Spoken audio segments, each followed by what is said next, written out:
What's up, Infinite. Je vais faire une vidéo comme ça directement, sans transition, version brute, sans effets spéciaux, pour parler de la santé mentale. C'est un sujet que j'ai abordé hier dans un live sur Twitch.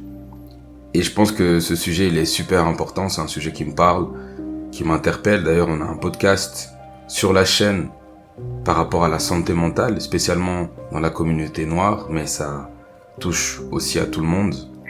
Et j'aimerais dire, disclaimer, avant toute chose, je ne suis pas un professionnel de la santé, je ne suis pas un expert, donc je vais peut-être manquer de définition, de termes, mais je vais parler en tout cas cœur à cœur avec mon expérience, ma pensée par rapport à ce sujet et ce que moi j'ai envie de partager par rapport à ça. Donc, on va directement droit au but. La santé mentale, la dépression, tous ces sujets-là que j'étais sensibilisé à ça déjà. Je savais ce que c'était, que ça existait bien entendu, mais je n'étais pas assez conscient de l'importance ou de la réalité jusqu'à ce que l'année passée, moi-même je sois touché par la dépression. Et vous savez, quand on entend parler de quelque chose, même si on sait peut-être ce que c'est, tant qu'on l'a pas nous-mêmes vécu, on se rend pas compte en fait de ce que ça représente. Et c'est normal, parce que quand en fait je vais parler peut-être du travail que je fais ou du sport que je fais, même si j'explique ce que c'est, tant que tu l'as pas vécu toi-même ou vu de tes propres yeux, tu vas pas pouvoir te faire une idée précise, claire et nette de ce que c'est. Et c'est pareil avec la dépression, l'anxiété ou des choses comme ça. Même si tu peux en entendre parler, même si c'est un sujet qui est abordé, en fait, tant que toi-même t'es pas concerné de manière directe, eh ben, tu vas pas pouvoir te rendre compte de ce que ça représente réellement. Et moi, justement, la santé mentale, c'est un sujet, un thème que j'avais déjà pu en entendre parler. J'avais pu lire certaines choses par rapport à ça. Mais malheureusement, je trouve que c'est un sujet qui n'est pas assez abordé. Alors que c'est super important. Parce que aujourd'hui, on met beaucoup en avant les bienfaits de prendre soin de sa santé physique, de son corps, de faire du sport, de manger sainement, d'avoir une activité régulière. Toutes ces choses, c'est des bonnes choses. Parce que effectivement, en fait, ça te permet de maintenir ton corps, de pas tomber malade, d'être en bonne santé, d'avoir les capacités de faire en fait les choses que tu souhaites faire, d'être fit, etc. Et justement, c'est quelque chose qu'on met en avant pour éviter des complications. C'est bien de prendre soin de sa santé physique parce que justement, tu ne veux pas être dans un cas de figure où tu es limité dans tes capacités, où tu ne peux pas faire ce que tu as prévu de faire, où tu peux pas prendre soin des tiens de la bonne façon parce que justement, physiquement, ça ne suit pas. Ou tu ne peux pas faire tes activités, tes hobbies, parce que physiquement, ça ne suit pas. Mais dans tout ça, où est la santé mentale? Parce que la santé mentale, c'est pareil. Si tu prends pas bien soin de ta santé mentale, tu peux pas prendre soin de tes proches comme tu le souhaites, tu peux pas faire les activités que tu as envie de faire, parce que la santé mentale impacte la santé physique. Et vice versa, c'est interconnecté. C'est pas deux éléments différents. La santé mentale a un impact réel sur le physique. Et parfois qui nous dépasse et parfois même qu'on ne se rend pas compte. Vous savez, il y a beaucoup de choses comme tu peux être tout le temps fatigué, tout le temps dans des lourdeurs, tout le temps dans des choses, en fait, même physiquement, tu vas avoir des maladies parce qu'en fait, ta santé mentale est dégradante. Mais tu vas essayer de prendre des médicaments, tu vas essayer de trouver des solutions qui ont attrait au physique, alors que le problème, il est mental. Et comme ce problème mental n'est pas réglé, en fait, tout ce que tu vas faire dans le physique, même si ça peut remplacer ou ça peut, à un moment donné, te permettre de tenir, de tirer encore un moment sur la corde, en fait, ça va pas suffire et ça va pas être une guérison permanente.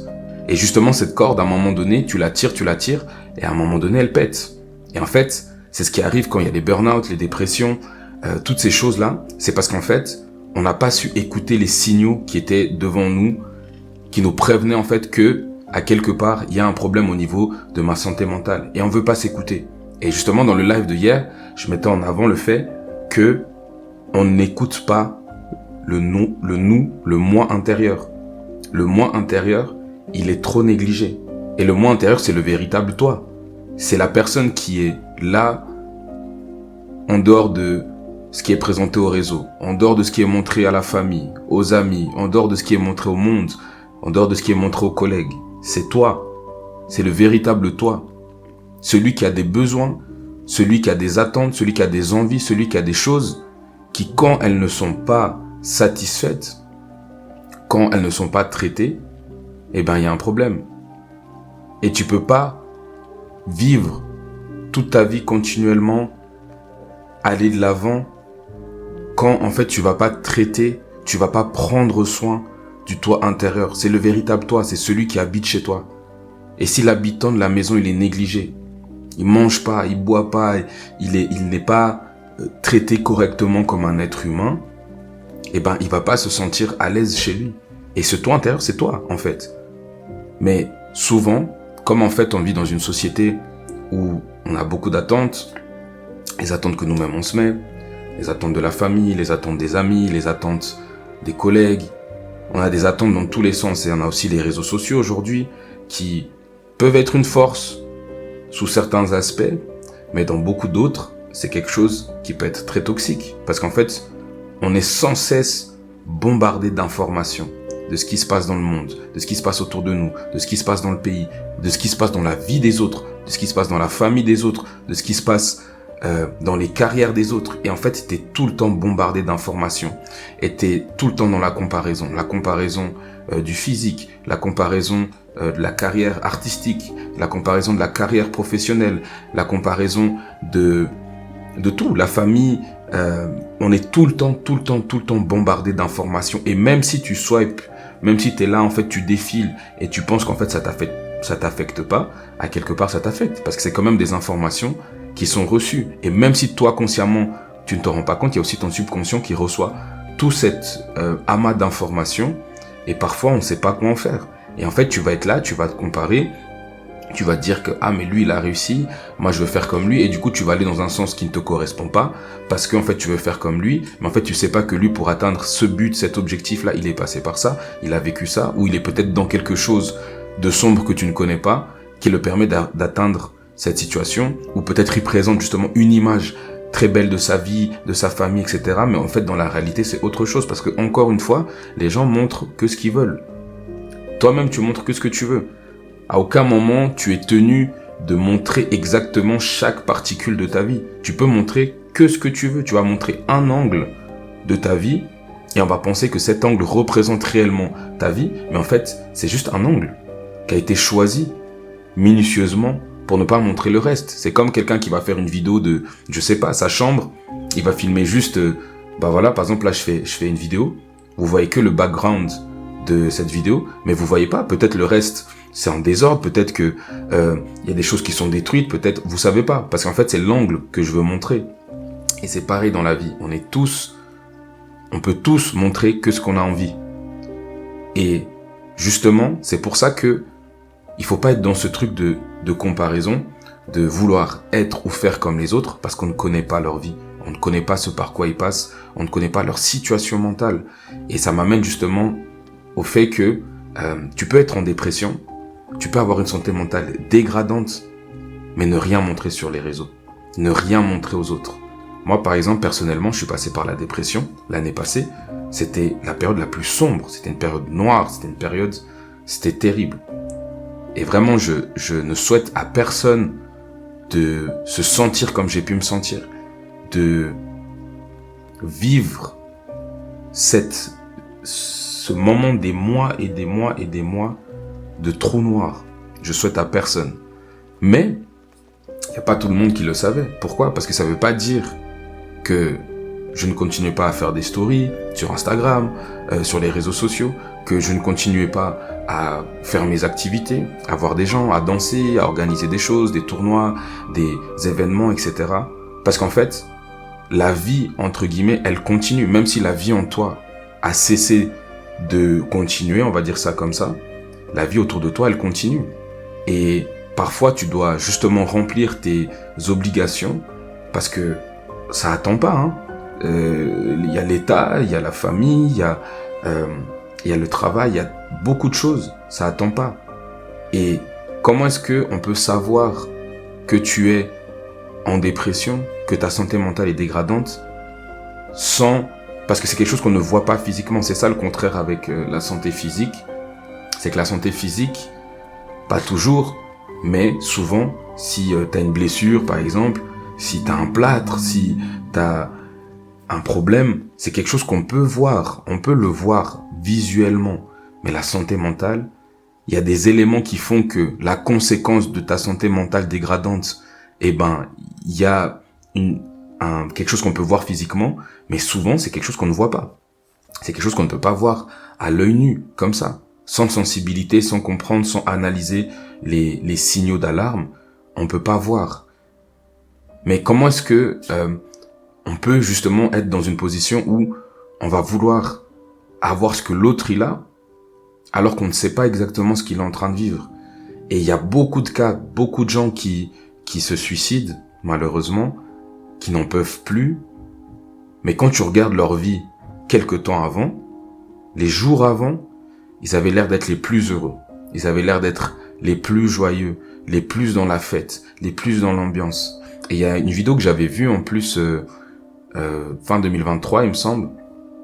C'est deux personnes qui sont à un stade, un match, et puis en fait il y a une personne qui est là, qui est un peu bof quoi.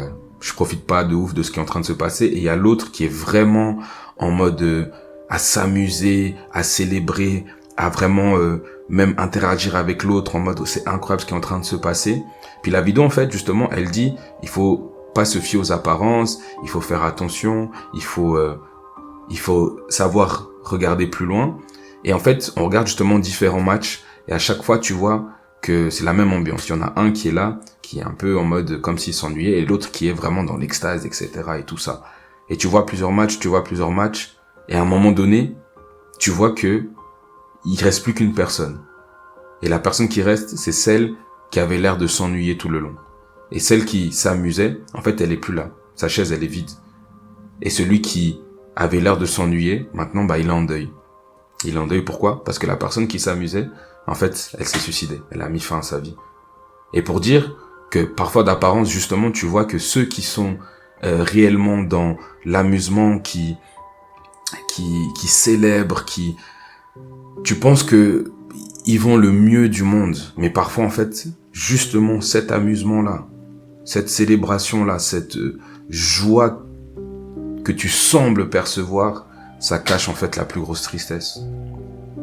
Parce que ceux qui sont blessés, ceux qui sont tristes, ceux qui sont affligés, parfois c'est ceux qui vont amuser le plus la galerie. Parfois c'est ceux qui vont le plus célébrer. Parce qu'en fait ils savent que quand ils rentrent, quand ils sont seuls, quand ils sont en face du vrai moi, du vrai toi, du vrai eux, c'est catastrophique. Ils ont l'impression de ne plus pouvoir respirer, de ne plus pouvoir vivre, de ne plus trouver goût à rien. Moi, l'année passée, quand j'étais en dépression, il y a une phase, et j'en parle souvent, mais il y a une phase où je ressentais plus les choses. Mes émotions, c'est comme si elles n'existaient plus. Les choses qui me faisaient plaisir, les choses qui me donnaient de la joie, ça me faisait plus rien. Et ça m'a fait peur. Parce que c'est comme si en fait, parce que finalement on vit aussi parce qu'on a des émotions. C'est parce qu'on a des émotions que on se sent vivant. C'est parce qu'on ressent la tristesse. C'est parce qu'on ressent la colère. C'est parce qu'on ressent la joie. C'est parce qu'on ressent l'euphorie. C'est ces émotions-là qui font que on se sent vivant. Et je dis émotion, j'ai pas dit positif ou négatif. Parce qu'en fait, selon ce que tu en fais, qu'est-ce que tu fais avec cette émotion, c'est ça qui va peut-être devenir négatif ou positif. Mais le fait de pouvoir se sentir en colère, ça montre aussi que tu es vivant. Ça montre que c'est pas mort en toi, il y a quelque chose. Le fait de se sentir triste, ça montre aussi que tu es vivant. Le fait de se sentir en joie, le fait de se sentir excité ou quoi que ce soit, c'est des choses qui font que tu sais que tu es en vie. Mais quand t'as plus ces émotions-là, quand tu ressens plus ces choses, t'as l'impression qu'il y a plus de vie en toi. Et ça, c'est terrible. Donc encore une fois, j'expliquais ça pour dire que il faut pas se fier à ce que les autres nous présentent. Parce qu'on ne sait pas ce qu'il se passe dans leur intimité.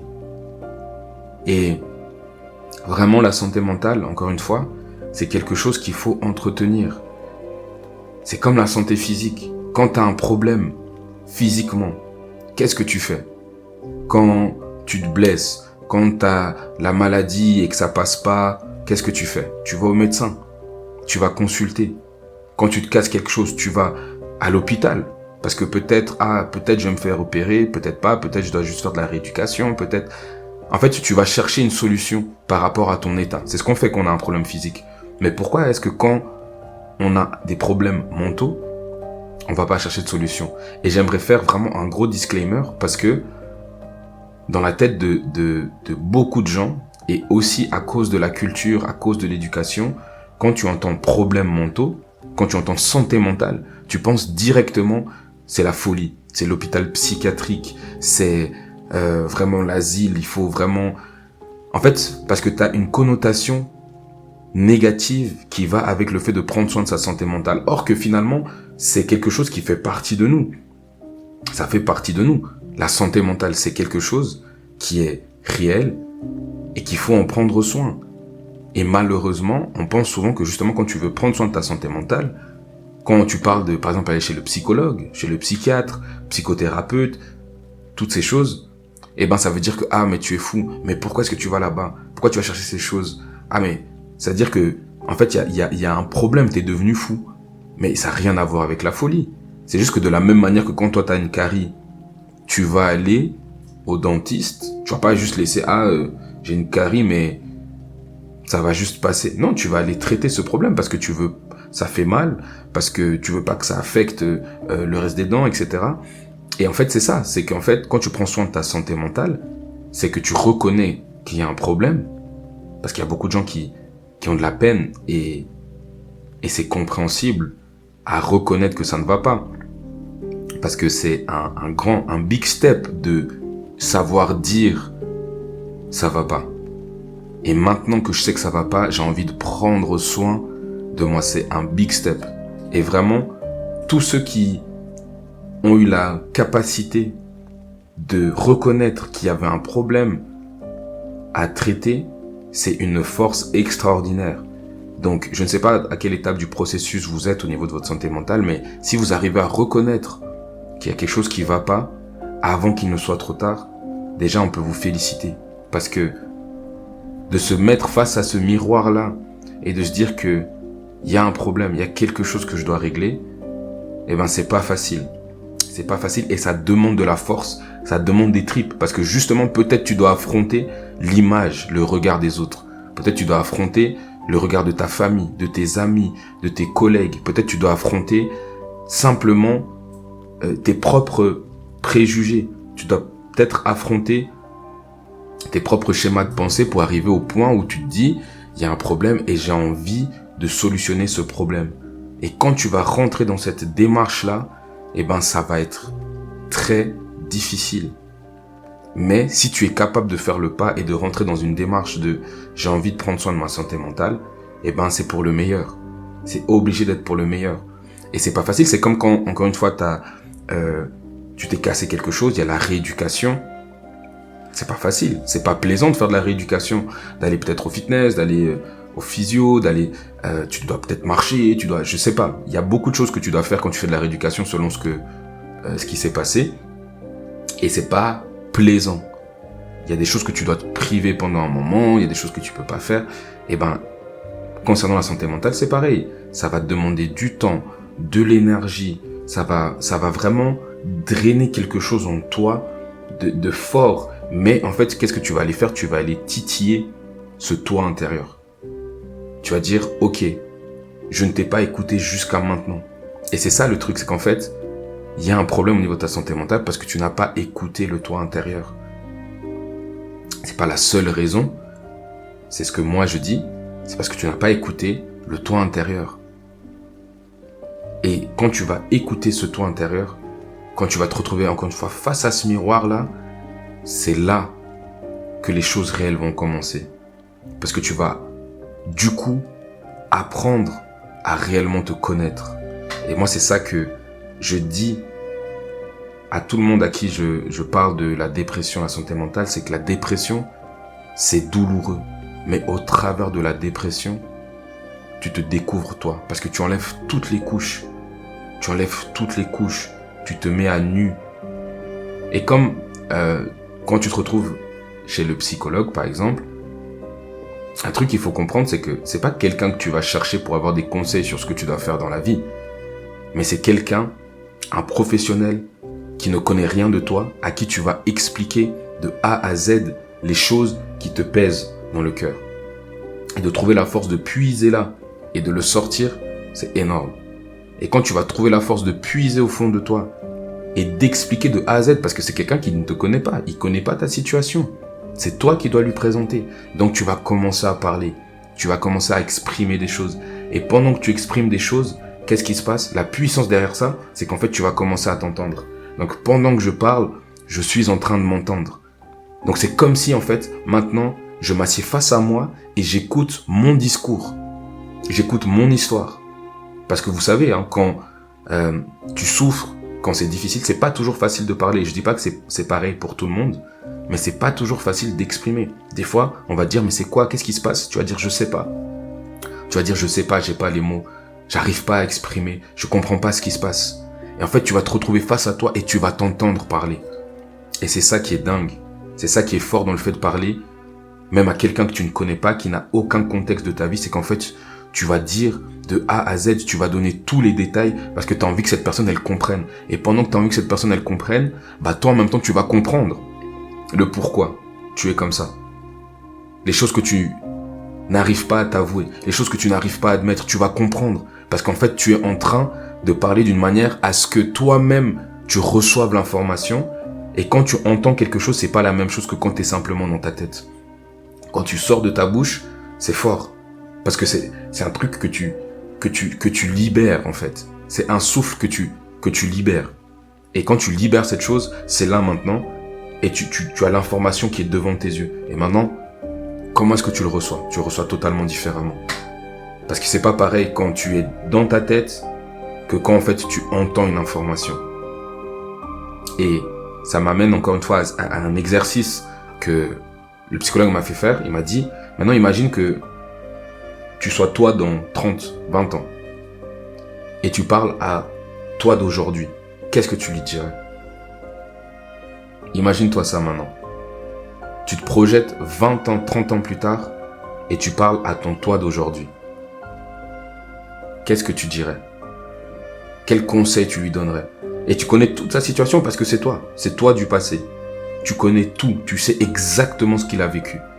Parce que c'est toi qui l'as vécu. Quel conseil tu lui donnerais? Imagine ça. Quel conseil tu lui donnerais? Parce que là, t'es 30 ans plus tard.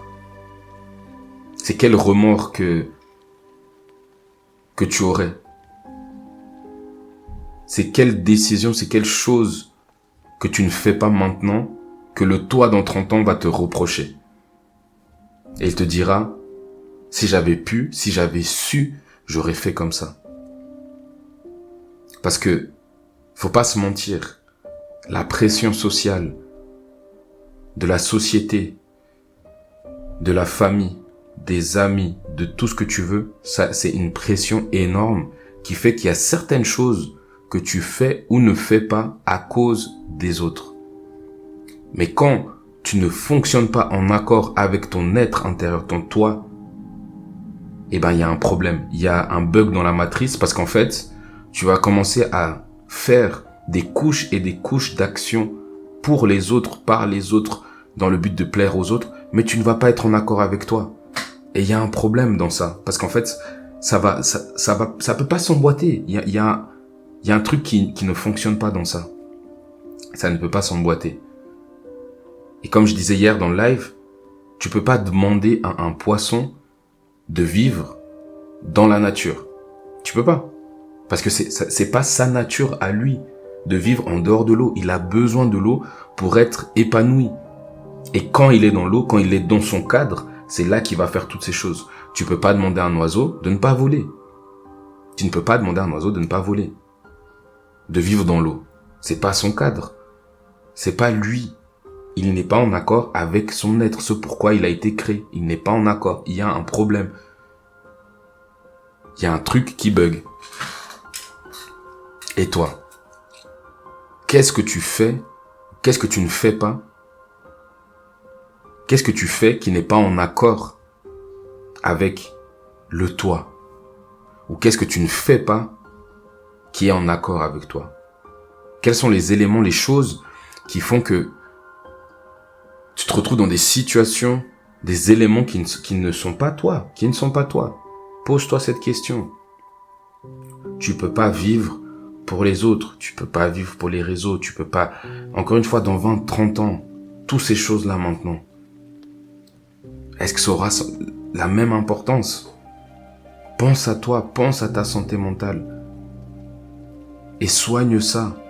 J'étais en train de dire justement que on prend pas soin de notre santé mentale alors que la santé physique, si vraiment, là maintenant tu te tordais le bras et puis tu resterais là en mode non mais c'est chill, c'est bon, y a pas de souci, mais tout le monde dirait mais t'es fou. Pourquoi tu fais rien par rapport à ce problème-là? Non mais c'est bon, y a pas besoin, etc. et tout, c'est rien. Personne te dirait ça. Tout le monde dirait va aux urgences. Et on te verrait souffrir, on te verrait avoir mal. Tu dirais non, c'est bon, j'y vais pas. Mais quand la santé mentale, quand tu as vécu des traumas, quand tu as vécu des événements, des choses qui t'ont marqué à tout jamais, quand il y a des trucs qui, tous les jours, toutes les années, c'est là, c'est en toi, ça revient, toutes les semaines, tous les jours, il y a des choses que tu fais maintenant différemment à cause d'événements que tu as vécu. Il y a des choses où tu as peur parce qu'en fait, ça te rappelle quelque chose d'autre. Il y a des choses où, justement, tu n'oses pas aller dans cette direction parce qu'en fait, ça te ramène à quelque chose que tu as vécu quand tu étais enfant, quand tu étais adolescent, quand tu étais adulte. Il y a des choses qui se passent, mais en fait, tu dis, non, je vais rien faire. Tout simplement parce que physiquement, tu ne vois pas. Mais il y en a beaucoup d'entre nous. On a des bras cassés dans le mental. On a des pieds coupés dans le mental. On a des choses qui ne sont pas guéries, qui ne sont pas traitées dans le mental. Et à un moment donné, il y a des signaux, jusqu'au point où tu n'en peux plus et il y a tout qui s'écroule. Et justement, hier, quand je réfléchissais à comment je peux représenter la santé mentale, la dépression, pour moi, ça a été comme si j'avais été brisé en plein de fragments. Et j'arrivais plus à recoller les pièces. J'étais perdu, je savais plus où j'en étais, je voyais plus le bout du tunnel, où je voyais même pas de solution. J'étais fragmenté en tellement de pièces. Et comme je dis souvent, pour moi, c'était un trou noir. Et il y avait mon psychologue qui était là, moi j'étais au fond du puits, il était en dehors, donc il me disait, mais monsieur, vous savez que vous pouvez en sortir. Mais moi, je voyais pas. Il y avait aucune issue. Mais il me disait que quand vous allez sortir de ça, vous allez voir à quel point cette épreuve, ce moment-là, ça aura été un enseignement, ça aura été quelque chose de life-changing. Parce que justement, après ça, quand j'ai pu en sortir, je me suis découvert moi. Et c'est ça qui est fort. Parce qu'en fait, justement, t'as ce brisement en multiples fragments, parce qu'en fait le puzzle n'était pas bien fait en fait. Les pièces, elles étaient pas en accord l'une avec l'autre. Et il y a ce brisement et t'arrives juste plus à retrouver les pièces parce qu'en fait t'étais habitué à un certain schéma, t'avais vu le tableau de cette manière, etc. Mais quand tu arrives à remettre les pièces ensemble et tu vois que en fait, cette pièce elle allait vraiment avec ça. Cette pièce en fait elle était faite pour aller avec ça. Et en fait, cette imbrication de pièces qui te permet de te découvrir réellement tel que tu es, le véritable toi, c'est extraordinaire. Et c'est là que tu vas comprendre. Et quand tu vas sortir de ça, tu ne voudras plus accepter les choses qui ne sont pas acceptables. Tu ne voudras plus dire oui à ce que toi, à l'intérieur, disais non. Tu ne voudras plus accepter, tu ne voudras plus permettre que tu te retrouves à nouveau dans une situation et un schéma pareil. Et justement, les signaux, les panneaux de signalisation, tu les verras mieux maintenant. Parce qu'en fait, la réalité, c'est qu'il y a toujours eu des panneaux de signalisation. Il y avait toujours le « attention, virage serré, attention, animaux sur la route ». Mais c'est juste que avant, tu ne les voyais pas, tu ne prêtais pas attention parce que tu n'étais pas conscient. Mais quand tu rentres dans ce process de soigner ta santé mentale, eh ben tu commences à faire attention, tu commences à voir, ah, mais ce panneau là je le connais en fait. C'est quand j'ai pas écouté ce panneau que j'ai dévié de la route et j'ai fait un carambolage que ma voiture elle s'est retournée, etc. C'est quand j'ai pas pris attention à ce panneau là, donc je ne veux plus jamais que ça arrive. C'est quand j'ai pas fait attention au panneau qui disait que, ah, attention, il y a une biche sur la route, que j'ai bien foncé dans la biche, ça a pété mon pare-brise.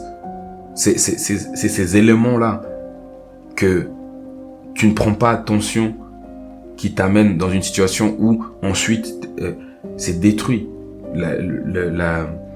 Comment dire, le mobile, la voiture qui t'amène, elle est détruite. Elle est détruite.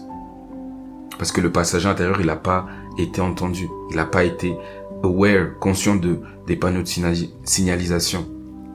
Mais maintenant, c'est quelque chose que tu ne veux plus vivre. Donc voilà, on va continuer peut-être à discuter par rapport à ça, parce que moi, c'est un sujet qui me tient beaucoup à cœur. Comme j'ai dit, il y a un podcast sur la chaîne par rapport à ça. Mais c'est un sujet que j'ai envie d'aborder. J'ai envie d'aborder parce que c'est super important. Prenez soin de votre santé mentale. Je ne vous dis pas ce que vous devez faire.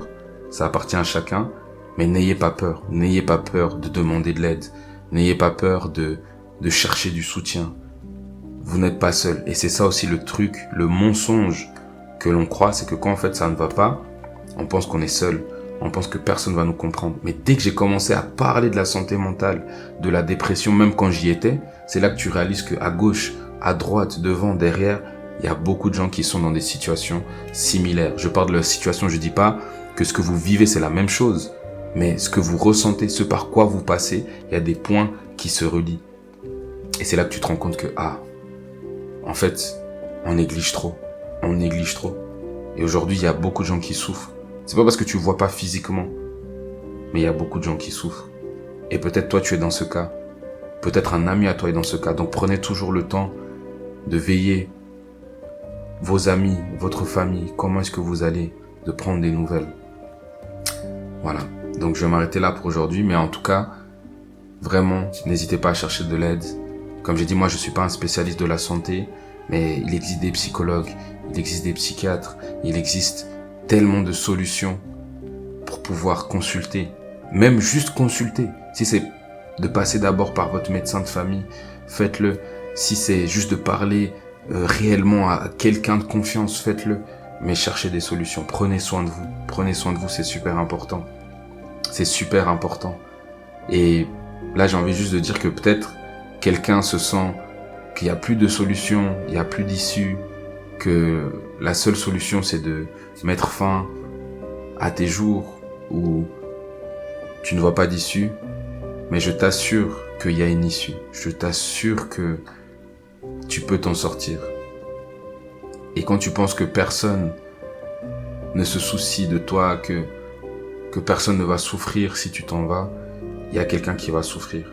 Il y a quelqu'un qui va souffrir de ton départ. Et tu es important.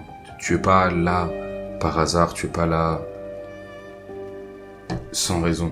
Tu es important. Et ne baisse pas les bras. Vraiment, ne baisse pas les bras. Il y a des solutions. Donc voilà. On se retrouve pour prochaine vidéo. Prenez soin de vous. Love.